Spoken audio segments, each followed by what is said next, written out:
Welcome to Global Byte. Please subscribe and hit the bell icon for more breaking updates. In late 2024, the Philippines made headlines across the globe by unveiling a new official map, one that boldly and unmistakably marked its maritime claims in the South China Sea. This was not just a routine update or a simple cartographic exercise. It was a direct and public challenge to China's sweeping assertions over these contested waters. The new map, presented with much fanfare by government officials, drew immediate international attention, signaling a dramatic escalation in the ongoing dispute. This move was far more than symbolic. It was a calculated legal and political maneuver, underpinned by newly passed legislation that sought to reinforce the Philippines' control over its 200 nautical mile exclusive economic zone, as recognized under the United Nations Convention on the Law of the Sea.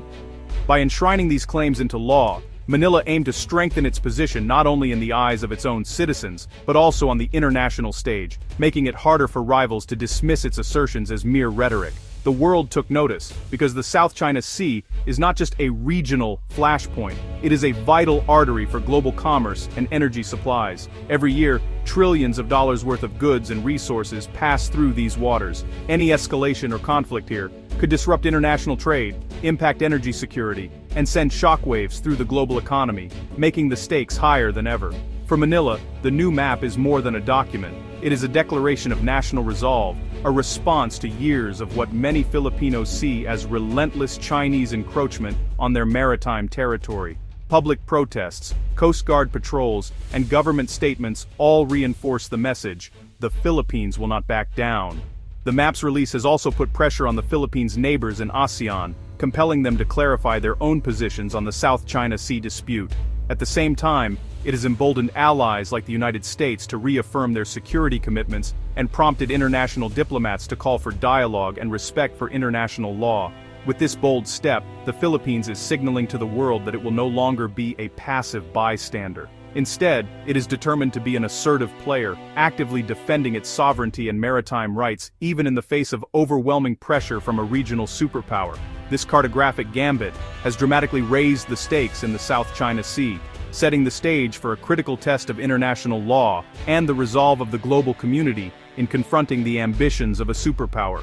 The world now watches closely, as the lines on this new map could shape the future of the region for years to come. The South China Sea dispute is deeply rooted in a complex web of history, national identity, and clashing legal frameworks. For centuries, these waters have been a crossroads for trade, culture, and power, but in the modern era, they have become a flashpoint for international tension. China's infamous 9-dash line, first drawn on a map in 1947, claims nearly 90% of the South China Sea.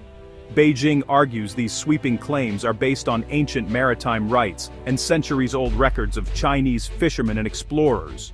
This line, however, is not just a historical artifact. It's a living symbol of China's ambitions and its vision of regional order. Southeast Asian states like the Philippines, Vietnam, and Malaysia firmly reject these sweeping claims. Instead, they rely on the 1982 United Nations Convention on the Law of the Sea, or UNCLOS, which grants them a 200 nautical mile exclusive economic zone from their coastlines. For these countries, international law, not historical maps, defines their rights to the sea and its resources. The core conflict is that China's sweeping claims directly overlap with these internationally recognized legal zones, creating irreconcilable disputes over islands, reefs, and the vast wealth of resources beneath the waves. This legal and territorial clash has fueled years of diplomatic standoffs and tense encounters at sea. In recent years, China has dramatically changed the facts on the water by building artificial islands and military outposts on disputed reefs. These new installations are equipped with runways, radar systems, and even missile batteries, allowing China to project power far from its shores and assert control over key shipping lanes. Maps themselves have become weapons in this struggle. In 2023, Vietnam banned the Barbie movie simply because a cartoon map in the film showed the 9-dash line. Meanwhile, Chinese authorities routinely seize and destroy maps that don't match their official claims, making cartography a frontline in the information war. Every map, every diplomatic exchange, and every negotiation table is now a battleground for legitimacy and influence. The struggle for recognition plays out in courtrooms, summits, and even classrooms across the region. Ultimately, the South China Sea dispute is about far more than lines on a map. It's a contest for control over vital shipping lanes, rich fishing grounds, and untapped oil and gas reserves. But at its heart, it's also a struggle for national pride, sovereignty, and the right to shape the future of one of the world's most strategic waterways. In 2013, after years of rising tensions and failed bilateral talks, the Philippines made a bold move by taking China to international arbitration. This was a significant step, as it marked the first time a Southeast Asian nation formally challenged China's sweeping claims in the South China Sea through legal means. The case directly challenged the legality of the so-called 9-dash line, a boundary China uses to claim nearly the entire South China Sea, overlapping with the exclusive economic zones of several neighboring countries. In 2016, after 3 years of hearings and deliberations, the Hague Tribunal ruled decisively in favor of the Philippines.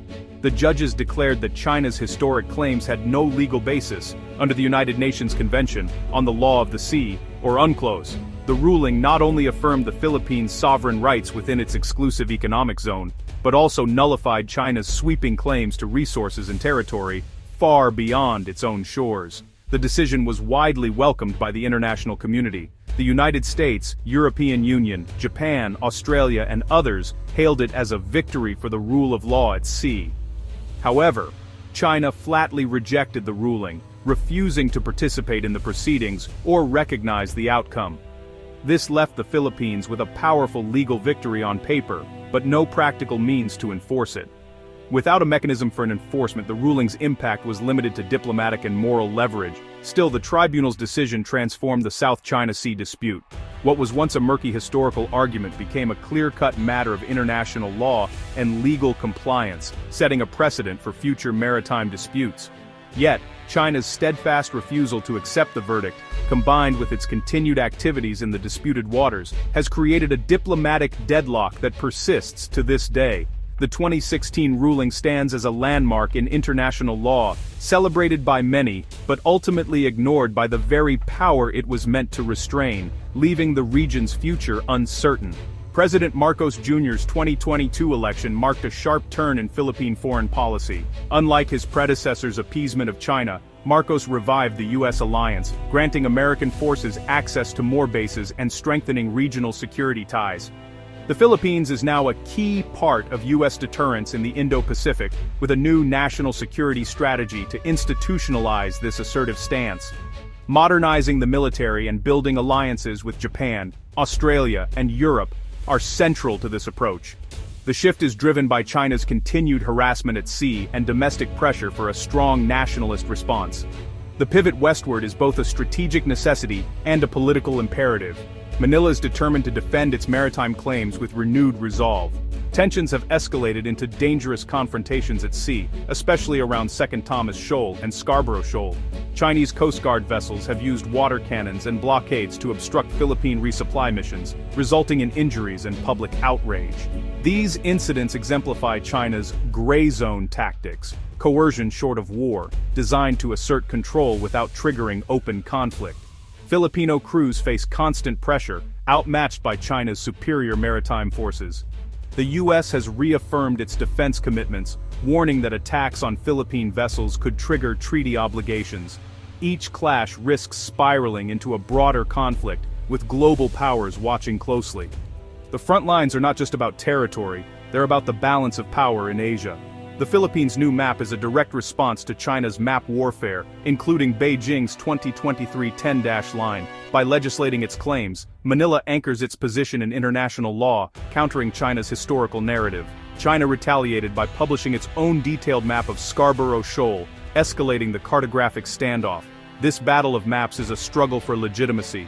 China relies on history and power, the Philippines on legal norms. Each side uses official documents to harden positions, making compromise harder. The Philippines' map is its legal exhibit, China's a show of force. The conflict is now fought on paper as much as at sea. The fight is over who defines the region's reality. Despite political tensions, China remains the Philippines' top trading partner, creating both opportunity and vulnerability. The Philippines runs a trade deficit and is exposed to potential Chinese economic pressure. Tourism has suffered, with Chinese arrivals still far below pre-pandemic levels.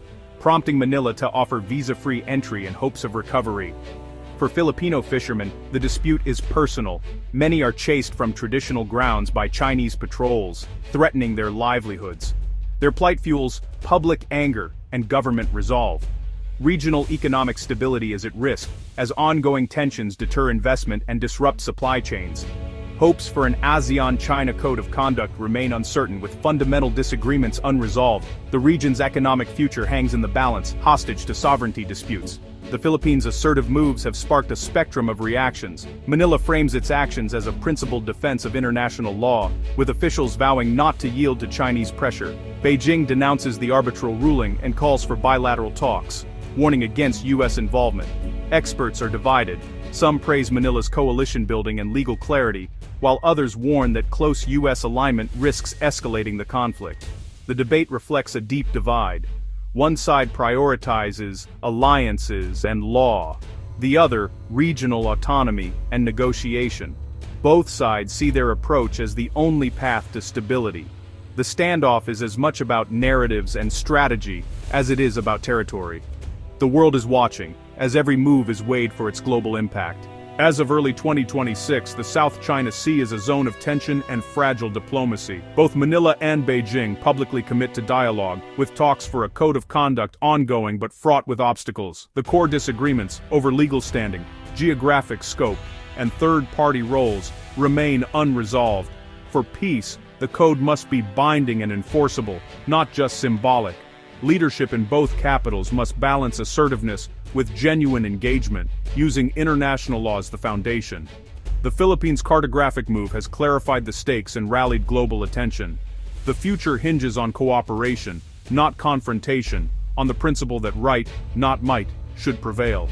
The world waits, hoping wisdom will guide these troubled waters to a safe harbor.